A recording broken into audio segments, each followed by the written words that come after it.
Today compiler design में आज हम बात करेंगे कोड ऑप्टिमाइजेशंस का। इस कोड ऑप्टिमाइजेशंस में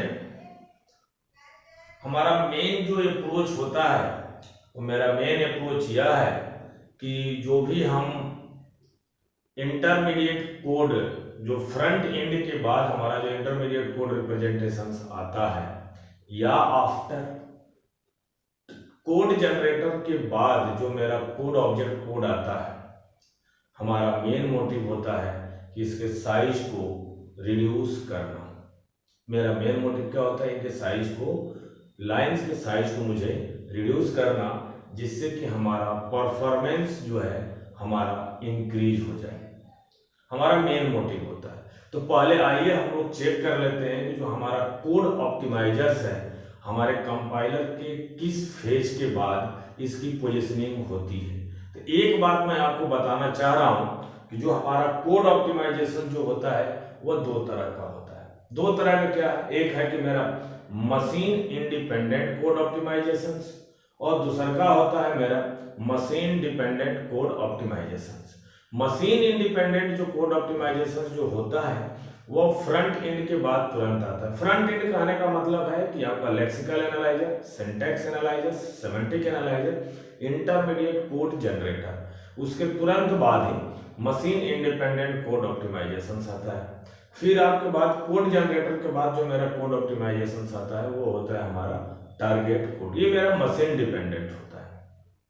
तो पहले मैं ग्राफ के थ्रू मैं ये पता कर लूं कि जो हमारा कोड ऑप्टिमाइजर्स है, कोड ऑप्टिमाइजर्स का हमारे फेजेज ऑफ कंपाइलर्स में इनका एक्चुअल पोजीशंस क्या है। अभी आपके पास कोई फ्रंट एंड है, कोई आपके पास फ्रंट एंड बोलने का मतलब दोस्त कि मैं आपसे बोलना चाह रहा हूं कि आपका इसमें लेक्सिकल एनालाइजर होगा, लेक्सिकल एनालाइजर, सिंटैक्स एनालाइजर्स और सेमेंटिक एनालाइजर्स और इंटरमीडिएट कोड जनरेटर। कभी भी फ्रंट एंड को जब भी हम कोई सोर्स प्रोग्राम देते हैं उस सोर्स प्रोग्राम को बोला जाता है मॉडिफाइड सोर्स प्रोग्राम। जब आप इसको मॉडिफाइड सोर्स प्रोग्राम आप देते हैं तो फ्रंट एंड के बाद जब आउटपुट आता है उस आउटपुट को हम बोलते हैं इंटरमीडिएट रिप्रेजेंटेशन। उसको हम क्या बोलते हैं? Intermediate representation.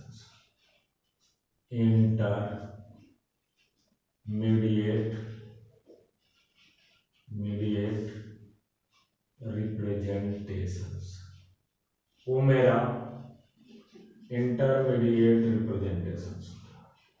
जब इंटरमीडिएट रिप्रेजेंटेशंस के बाद जब वो कोड ऑप्टिमाइजर्स के पास जाता है उस कोड ऑप्टिमाइजर्स को बोला जाता है machine independent code optimisers.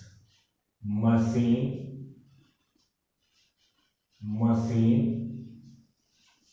Independent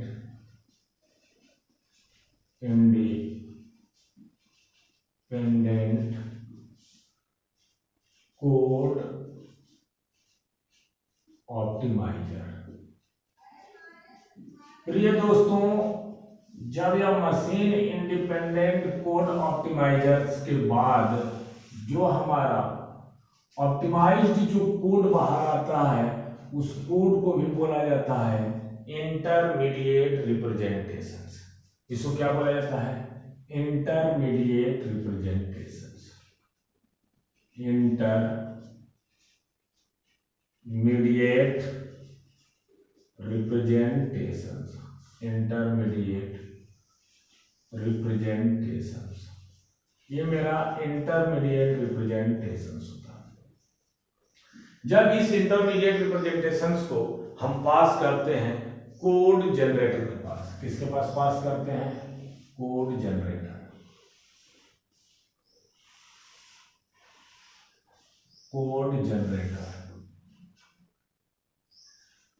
code generator, code generator. और जब कोड जनरेटर जब अपना मशीन्स मतलब अपना प्रोड्यूस करता है आउटपुट, उस आउटपुट को बोला जाता है मशीन टारगेट कोड। क्या बोला जाता है उसको? Machine target code. Machine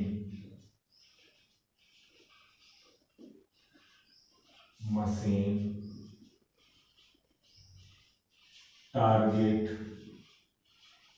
code.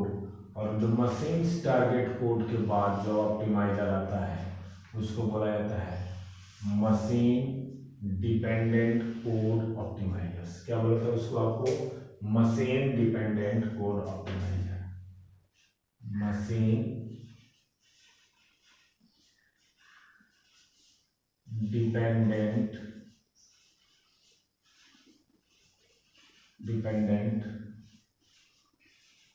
Code optimizer. Machine dependent code optimisers.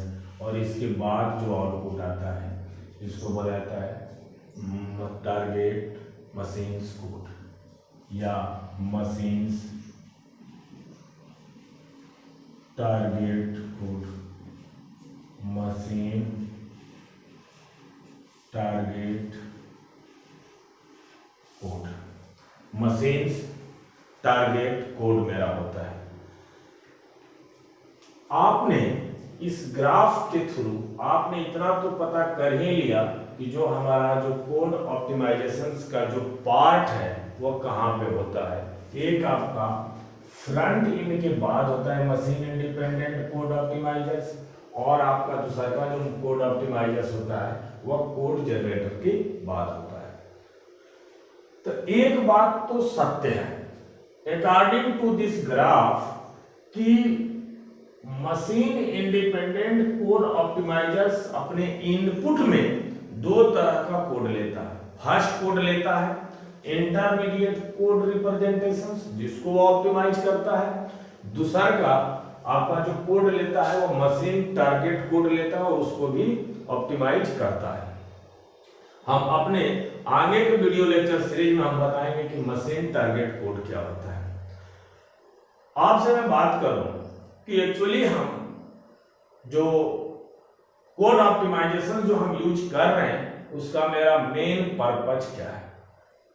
तो मेरा मेन पर्पज है कि in a code optimizations to enhance, या आप बोल सकते हैं कि कोड ऑप्टिमाइजेशंस एक टेक्निक्स है to improve the performance of our object code.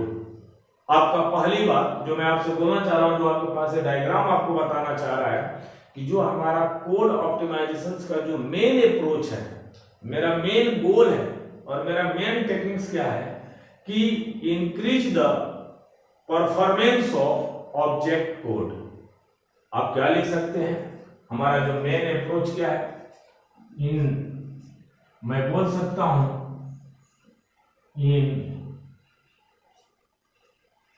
Code optimisations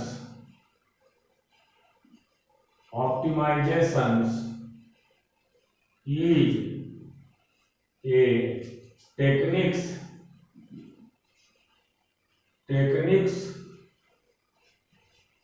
to enhance, और enhance का मतलब दोस्त मैं आपसे बोलना चाहता हूं increased performance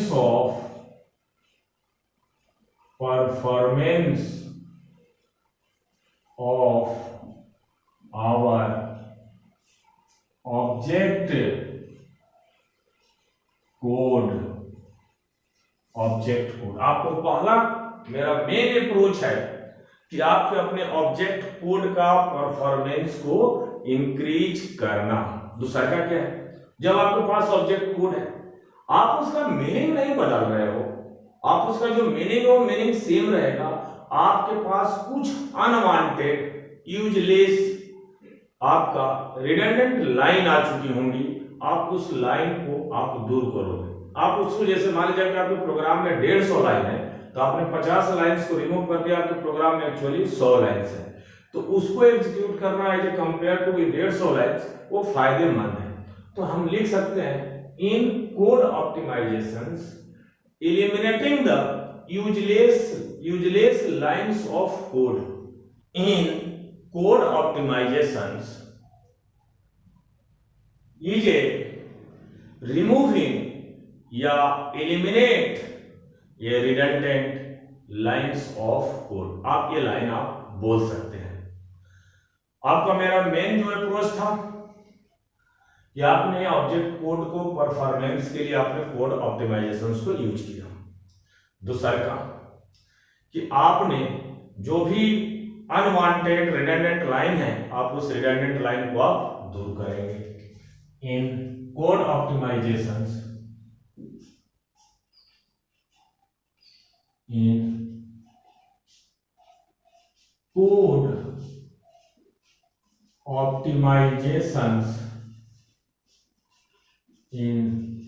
optimizations eliminating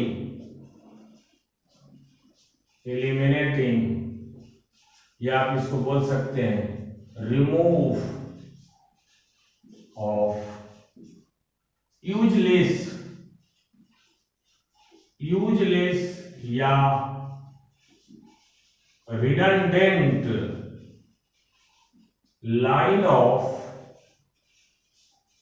lines of code means object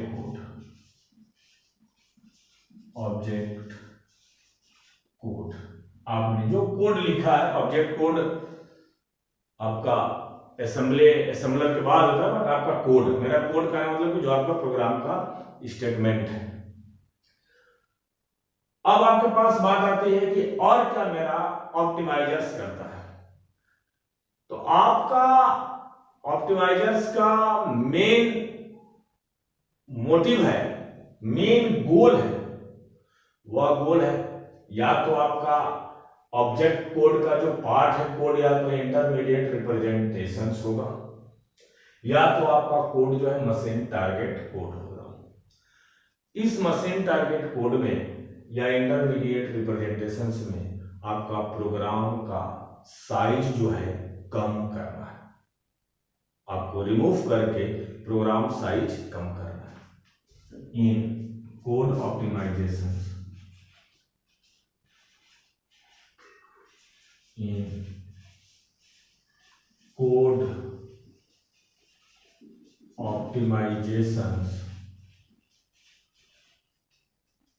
in code optimizations our main goal in my object code, और ऑब्जेक्ट कोड क्या हो सकता है, इंटरमीडिएट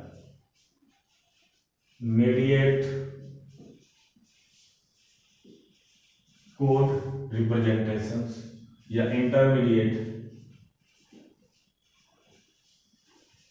रिप्रेजेंटेशंस या machine target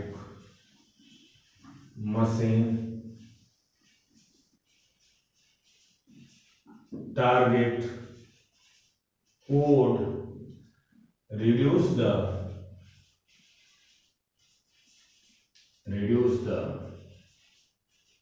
size of object code। मेरा मेन मोटिव ये 3 है, मेरा मेन पर्पज या 3 था। पहला जो मैंने आपके पास लिखा है परफॉर्मेंस ऑब्जेक्ट कोड का बढ़ाना, रिडंडेंट लाइन को दूर करना, और तीसरा का आपका जो लाइन साइज है प्रोग्राम का उसको कम करना। तो एक बात बताइए कि जब आपके पास जो आपने अब मैं ऑब्जेक्ट कोड की बात नहीं कर रहा हूं। अब आपने यह जो 3 स्टेप आपने अप्लाई किया होगा, मतलब आपका जो मेन अप्रोच से आपने दूर कर लिया होगा, तो अब आपका वह ऑब्जेक्ट कोड अब आपका ऑप्टिमाइज्ड ऑब्जेक्ट कोड बन गया होगा। ऑप्टिमाइज्ड कोड, तो ऑप्टिमाइज्ड कोड का एडवांटेज क्या है? पहली बात कि आपका कोई भी प्रोग्राम है या कोड है आप मेमोरी में रख रहे हैं, तो पहली बात कि आप मेमोरी जो है इफिशिएंटली यूज करेंगे, क्योंकि आपका जहां पे 2 GB रैम लग रहा होगा, आपका 1 GB रैम लगेगा, मेमोरी में स्टोर करेगा, तो आप मेमोरी इफिशिएंटली यूज कर लेंगे। दूसरा का क्या काम है इसका कि आपका जो ऑब्जेक्ट कोड का जो साइज था वो आपका रिड्यूस्ड हो गया है, साइज आर रिड्यूस्ड। तीसरा का क्या काम है कि आप जब इसको एग्जीक्यूशंस कराएंगे तो एग्जीक्यूशंस आपका बहुत फास्ट होगा। एग्जीक्यूशंस क्या होगा? आपका बहुत फास्ट होगा। अब इसी एग्जीक्यूशंस पे रिलेटेड हमारा आता है सिस्टम का परफॉर्मेंस। आपका परफॉर्मेंस ही inversely proportional to execution time. यदि एग्जीक्यूशन टाइम यदि आपका कम है तो इसका मतलब है कि उसका परफॉर्मेंस भी आपका ज्यादा है, परफॉर्मेंस आपका बढ़ जाएगा। तो ऑप्टिमाइज्ड कोड का जो मेरा एडवांटेज है आपका, मैंने 4 तरह से बताया, बहुत सारे हैं, बशर्ते हमने मेन 4 बताया। आपका reduce the size of code, आपका performance are increase, execution times are faster and memory utilizations are efficient. तो मैं लिख लेता हूं optimized code advantage, optimized code advantage, optimised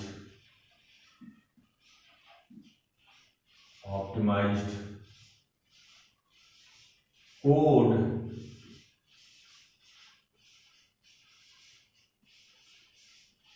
advantage. पहला reduced size of code, reduced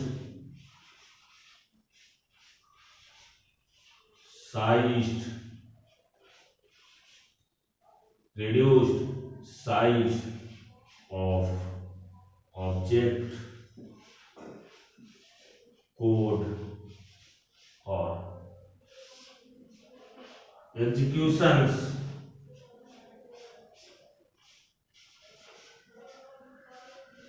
faster speed,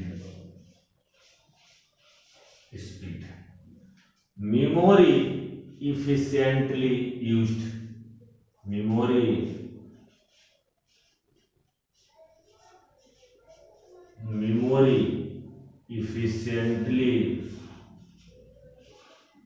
efficiently utilized or better performance object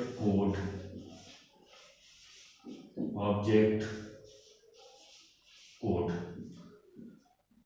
तो आप लोगों ने यह देखा कि जो ऑप्टिमाइज्ड कोड एडवांटेज है वो मेरे पास ऑप्टिमाइज्ड कोड एडवांटेज का मैंने जो कुछ पीस ऑफ लाइन्स है, reduced size of object code, execution faster speed, memory efficiently utilized और better performance object code.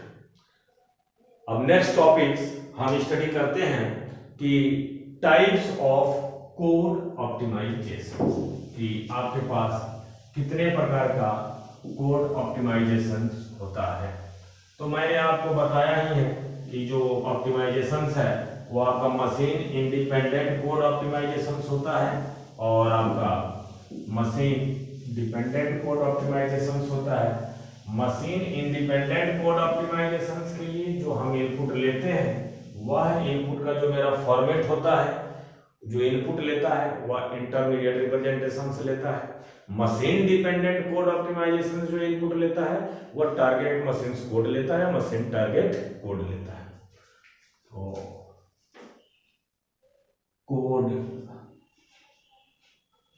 Code optimisations, code optimisations techniques, मैं बात करूं टेक्निक्स तो आपका दो तरह का होता है। एक होता है आपका मशीन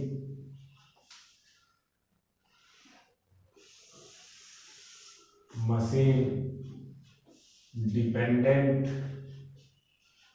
मशीन डिपेंडेंट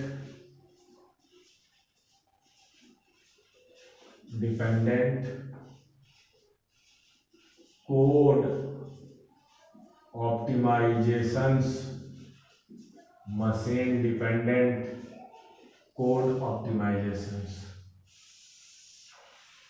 दूसरा होता है आपका machine independent code optimisations, machine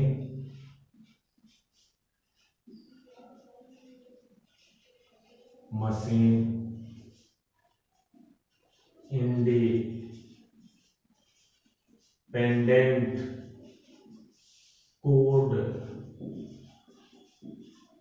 optimisations,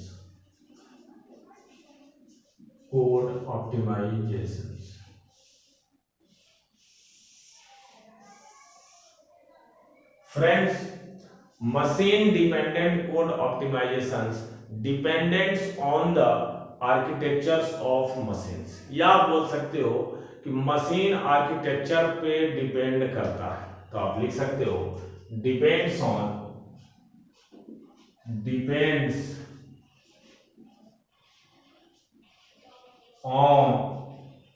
machine architecture,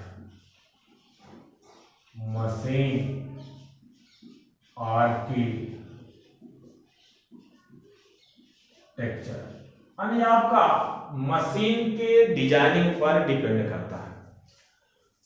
machine independent code optimisations, जिस तरह आप लोगों ने इसका नाम देखा है, इस नाम से ही पता चल रहा है कि इंडिपेंडेंट ऑन मशीन आर्किटेक्चर, नाम से ही पता चल रहा इंडिपेंडेंट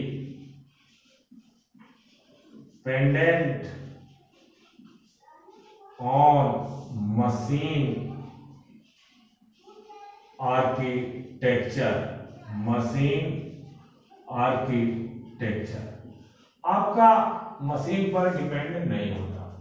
तो इसका जो पहला पार्ट है वो मेरा पहला पार्ट है लूप ऑप्टिमाइजेशन। मेरा क्या है पहला?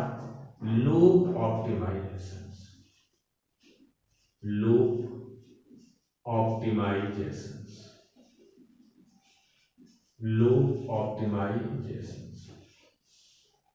इस लूप ऑप्टिमाइजेशन पे आपका हो सकता है बहुत सारे पार्ट हैं। मैं उन सारे पार्ट का मैं स्टडी कर लेता हूं। क्या है मेरे पास? मेरे पास है कोड मोशंस, इसी का अगला नाम है कोड मूवमेंट, इसी का अगला नाम है frequency reductions,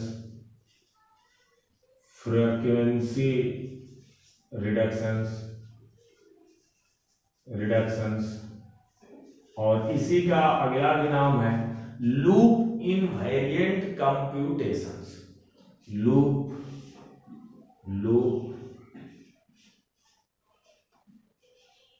invariant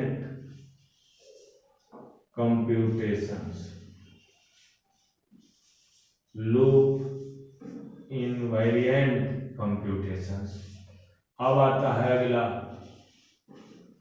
loop jamming. दोस्त, लूप जैमिंग को बोला जाता है लूप फ्यूजन्स, इसी का अगला नाम है लूप फ्यूजन्स, और अगला है लूप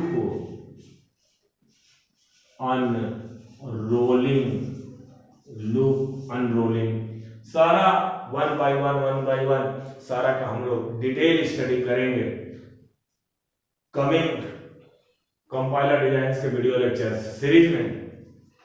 लूप ऑप्टिमाइजेशन के बाद आपका आता है compile time evaluation. Compile time evaluations, compile time evaluations. और कंपाइल टाइम इवैल्यूएशंस पे दोस्त आपका आता है कांस्टेंट प्रोपोगेशंस। कांस्टेंट प्रोपोगेशंस आपका आता है क्या? Constant propagations, constant propagations. और इसका दूसरा जो होता है वह होता है कांस्टेंट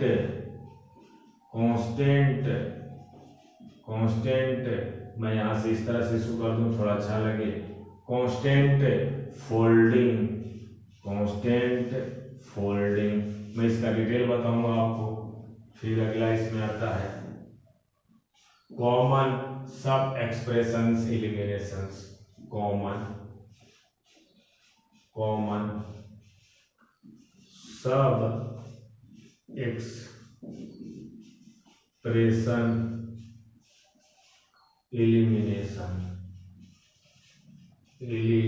एलिमिनेशंस। और आपका आता है स्ट्रेंथ रिडक्शंस या dead code eliminations. Dead code elimination. और लास्ट स्ट्रेंथ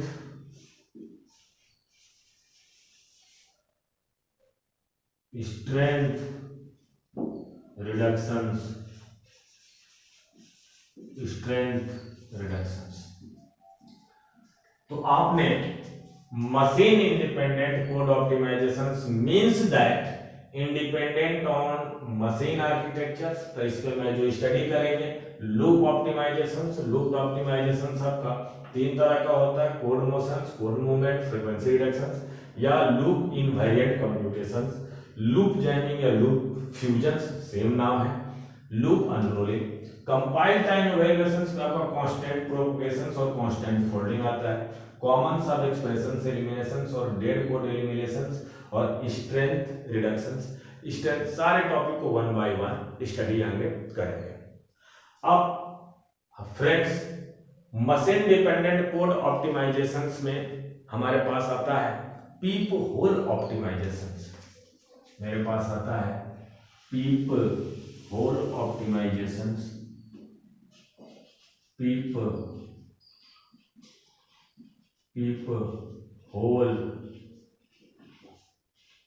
ऑप्टिमाइजेशंस। पीप होल ऑप्टिमाइजेशंस पे आपका मैं बात कर लूं तो आपके बहुत सारे फॉर्मेट होते हैं। पीप होल ऑप्टिमाइजेशंस पे आपका होता है eliminating the redundant load and stores. Eliminating आप यहां पर लिख सकते हैं एलिमिनेटिंग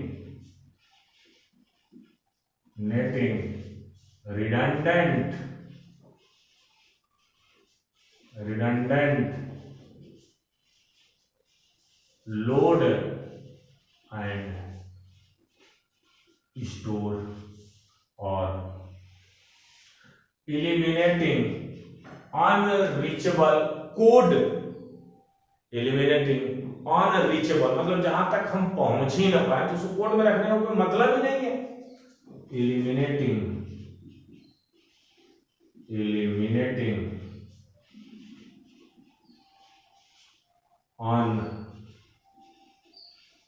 unreachable कोड। और तीसरा का flow of controls. Flow of control reductions, flow of controls reductions, और लास्ट इसका पी होल पे मैं सारा डिटेल 1 बाय 1 स्टडी करूंगा। Use of machines idioms, use of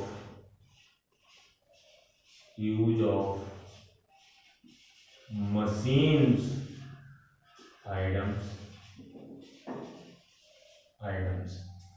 अब अगला इसका जो नेक्स्ट टॉपिक आता है, इस पे आता है use of addressing mode, use of addressing mode,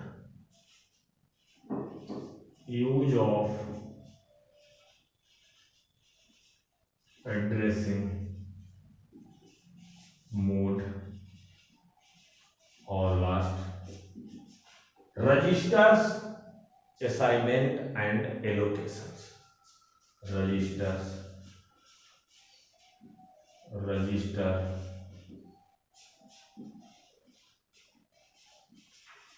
assignment and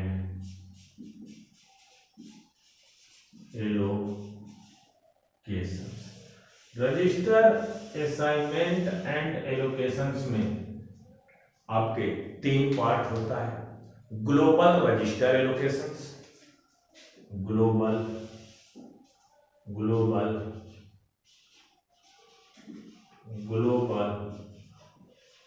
register allocations, global register allocations, register assignment for outer loop, register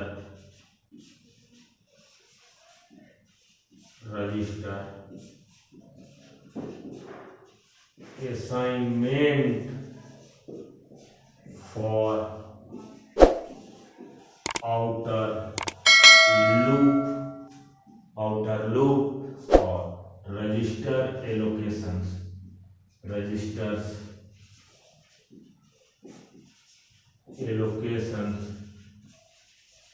allocations by graph coloring. 1 by 1 सभी का स्टडी किया जाए। ग्राफ कलरिंग, आई होप कि आपको यह video बहुत पसंद आएगा।